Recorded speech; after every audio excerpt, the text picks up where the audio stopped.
this is gonna suck if the audio is not all that great, but it's January 6th, 2022. It's a Thursday, and it's like 2 o'clock in the afternoon. Last night, Michael Bisping put out a live stream on the YouTube, and he mentioned that today the UFC was going to take Conor McGregor out of the top 15. I checked the rankings on UFC.com.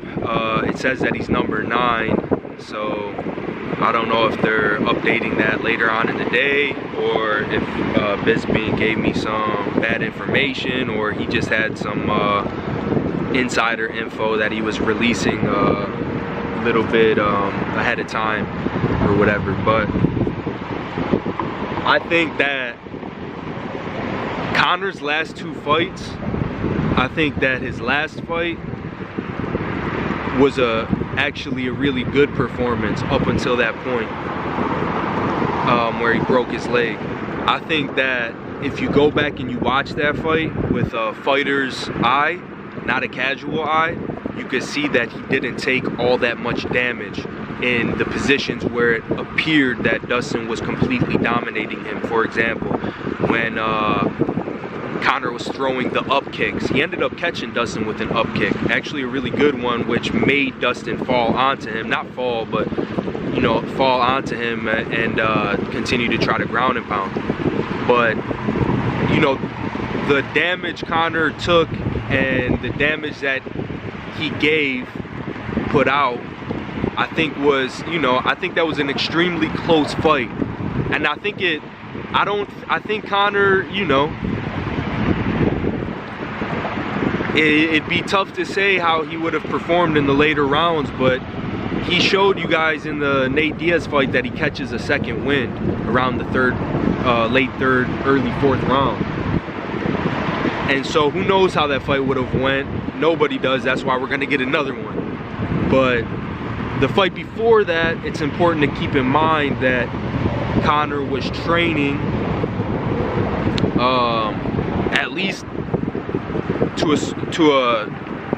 he was training at least a little bit for Manny Pacquiao, and that's an entirely different approach to a fight than a traditional mixed martial arts bout. So Dustin's fight before Conor, technically their second fight, in this would have been what, 2019, 2020? I think it was 2019, right before COVID blew off.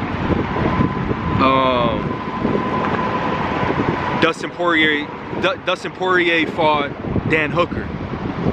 Went to fucking war for 5 rounds. I don't think there was one takedown. There might have been 1, 2.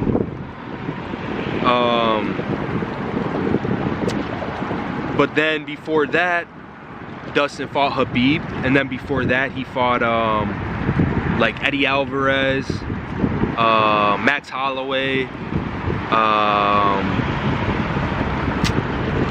Anthony Pettis, another crazy striker, Justin Gaethje. So Dustin fought all of these strikers, and Conor's thinking to himself, especially with the mindset that he might have a Manny Pacquiao fight on the horizon, to make a point. He wanted to make a point in that second fight with Dustin to say that I am the best striker, I have the best hands, I'm the best boxer in MMA. And so he came with a boxing approach, so much so to the point he looked like the Fighting Irish logo, right? Super wide stance, almost in a Mike Tyson, you know, shell, and was just trying to slug it out with Dustin until one man falls.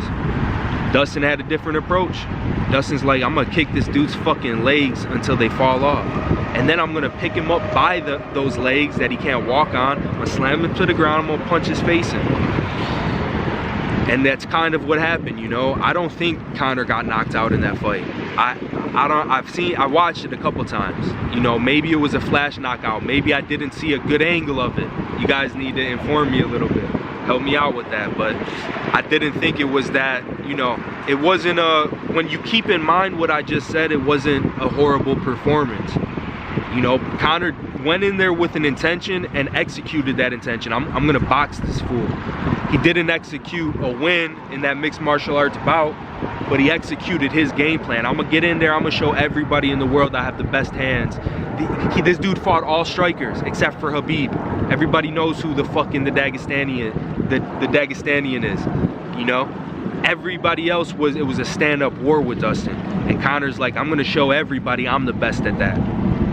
And he, you know, he got kicked in his legs, taken down, gassed out, and punched in his mouth, dude. His leg gave out a little bit in that fight, which is seemingly coincidental to his shit shattering in the next one. But then you break down that next fight with Dustin, I promise you, that was an extremely close 2 rounds. Dustin wasn't beating him up. I said that shit kind of to be disrespectful to the Conor fans, you know. One of my friends is a big Conor fan, and I was like trying to be disrespectful towards him. I was like, bro, Dustin beat him up for 2 minutes. He really didn't. He didn't take that much damage. Clearly he did. His fucking broke his leg. But so if they were to take Conor out of the top 15, it's absurd, it's nonsense, that's casual shit, and don't be fooled. Those are wolf tickets. Conor's a bad man. He's gonna come back. He's gonna prove himself. You guys are stupid and confused. All this talk about he's unmotivated, he's got too much money. You guys are retarded because the dude is still fighting and he doesn't have to. And he's going in there with Dustin Poirier, who is, I think, the 2nd ranked lightweight in the world, maybe after Justin Gaethje, even though we all know he should be in front of Justin Gaethje. I think, right? I don't know, man. Look, I've become a Justin Gaethje hater a little bit. I'm sorry. Justin, look, bro, I'm not, you know, look, dude, you want to put on some gloves, man. I'm not going to let you punch me in my face with your bare knuckles because you are you're a monkey. And, you know, you'd fuck me up, man. But I've become a Justin Gaethje hater a little bit, you know. If you want to put on some gloves, bro, I'll go rounds with you, bro. And you'll probably, you know, make me piss blood. You'll fucking shatter my liver or some shit. But come on, man. I've become a Justin Gaethje hater because I don't know if it's more the UFC or it's a lot of his doing, man, his communication. But this is for a whole different video. But, you know, after the Tony Ferguson fight, he became this, like, ultra elite level fighter where it's like, come on, bro. It's like Tony Ferguson is, like, 38, bro. Come on, bro. You know what I mean? And he almost knocked you the fuck out going into the 3rd round. So, I mean, I don't know, man. And it was all this talk of, like, Justin's a champion, then he gets the Habib fight, and, like, I'm super unimpressed by that, yo. Come on, bro. Conor went 4 rounds with the Dagestanian, Habib Nurmagomedov, my brother. But Justin went, like, 1. Justin went, you know, like a half of 1, babe. Like, he kind of got dominated towards the end of that fucking 1st round, right? Habib's on top of him, about to choke him the fuck out. Come on, man. Come on, bro. Even Dustin went like 3 rounds with the Dagestanian, man. Come on, bro. And now we're talking about Justin Gaethje 2nd, dude. Come on, dude. All right, look. Yo, how about the Francis Ngannou Cyril Gane? That's gonna be crazy. Look, though. Look at this bullshit, bro.